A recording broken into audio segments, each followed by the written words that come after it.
I'd like to ask you, if you will, to go back in your mind to the middle 1800s, the middle of the 19th century, to a small town in Massachusetts, and imagine a frail, delicate woman who lives with her family in the family home. This woman is a reclusive character, a little bit eccentric.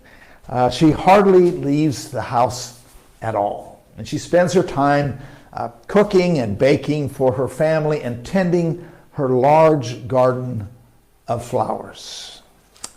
She's a bit dreamy and pensive and thoughtful, and she writes a lot of poems.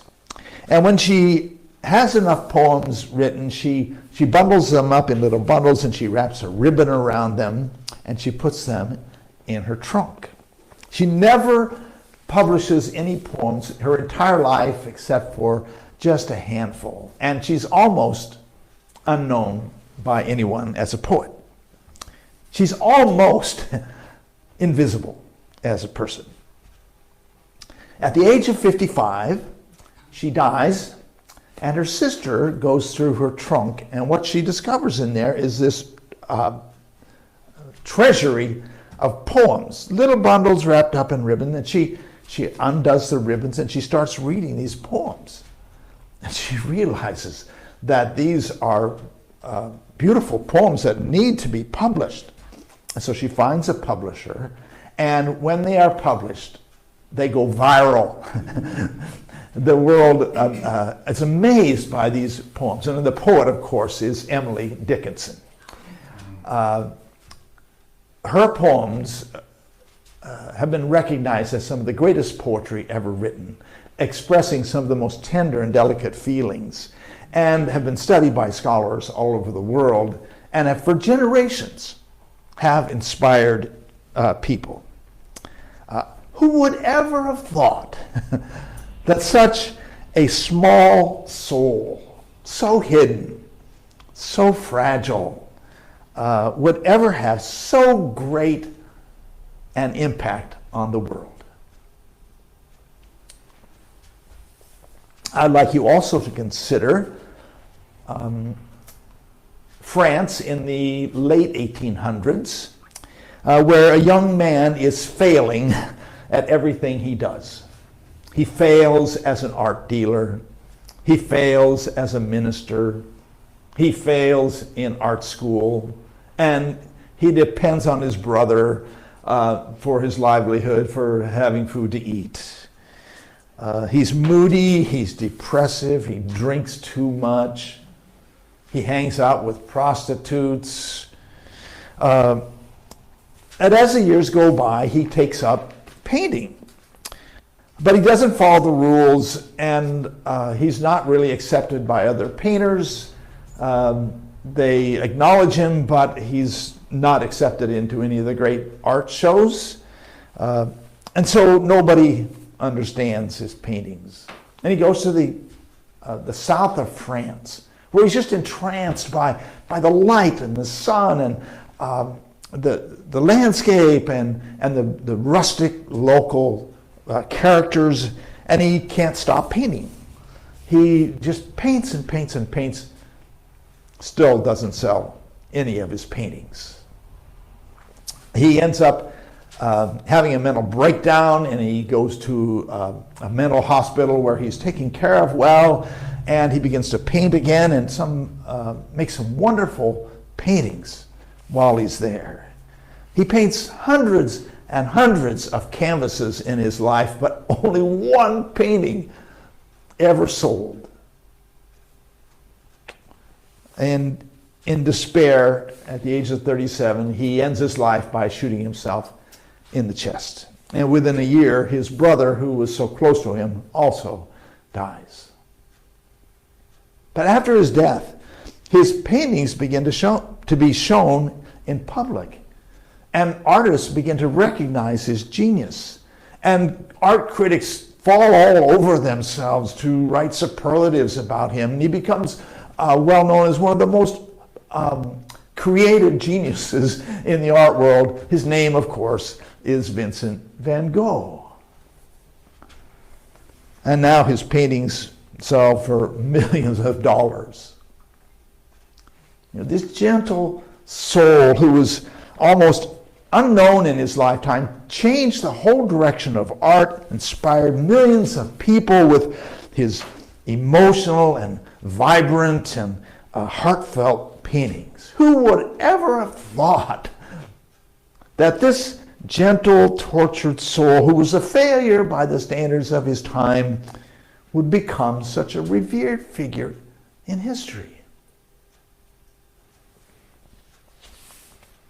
I'd like to ask you also to think about the life of a man who lived a long, long time ago in an obscure country, who never owned anything more than his coat and his sandals, never married, never had a home of his own, lived only about 30 years. He was a gentle person, humble, wise, caring, and he was loved by the people that he associated with, but he never found acceptance by the establishment of his time. He taught freely, but never wrote anything down, never left any books, nothing, no organization, nothing. He hung out with prostitutes and with poor people. He depended on others for his food. His family didn't know what to do with him. He offended the powers that be, and in the end, he was executed by the government on false charges, and he was forgotten by everyone except for just a handful of his followers. His name, of course, is Jesus of Nazareth. Who would have ever thought that such a unknown person, so obscure, so forgotten in the mists of time, so humble and so remote, with nothing to his name, would become the founder of one of the world's great religions and acknowledged as God's Son? Who would have thought?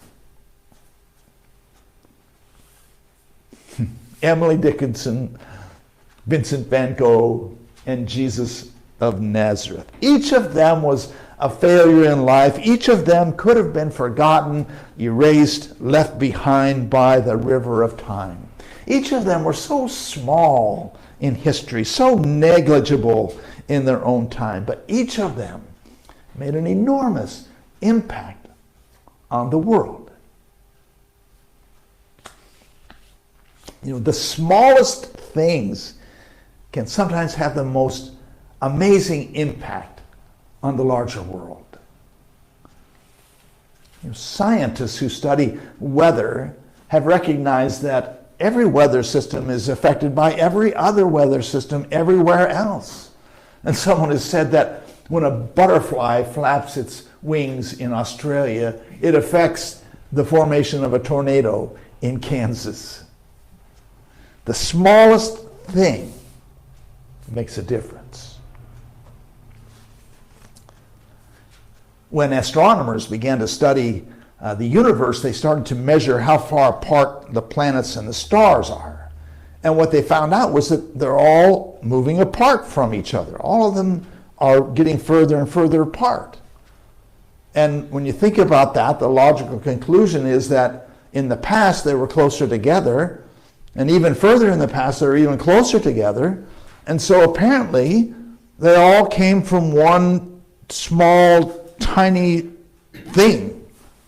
And now they're exploding out through the universe. It's called the Big Bang Theory, of course. And what it means is that the entire universe came from the tiniest speck of matter. Everything came from something very small. It seems to be a pattern of the universe. And think of the human egg from an ovary, how tiny it is. I mean, you have to have a microscope to see it. And when it gets fertilized by a sperm, which is even smaller, just tiny, then it has all the information it needs in its DNA to create an entire human being with arms and legs and feet and head and eyes and ears and nose and organs and heart and kidneys and lungs and liver and the beginnings, everything a human being needs to live. All in that teeny tiny cell. The most amazing things come from the smallest things. Jesus put it this way: the kingdom of God is like a mustard seed.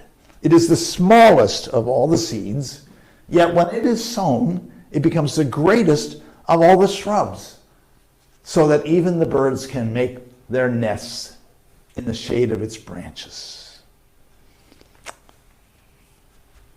Well, I'm not a very important person. I haven't accomplished much or left a mark on the world. I haven't written any books or gotten any great honors. When it comes down to it, I'm really just a very simple person. But I know that even the smallest thing I do can make an impact. A smile, a gesture, letting somebody in the line of cars, a kind word, a listening ear. Who knows what impact that might make? So the next time that you think you don't matter, that you can't change the world, that you're not important, your actions don't make a difference, remember, the smallest thing you do or say may make the biggest impact in some way that you will never know.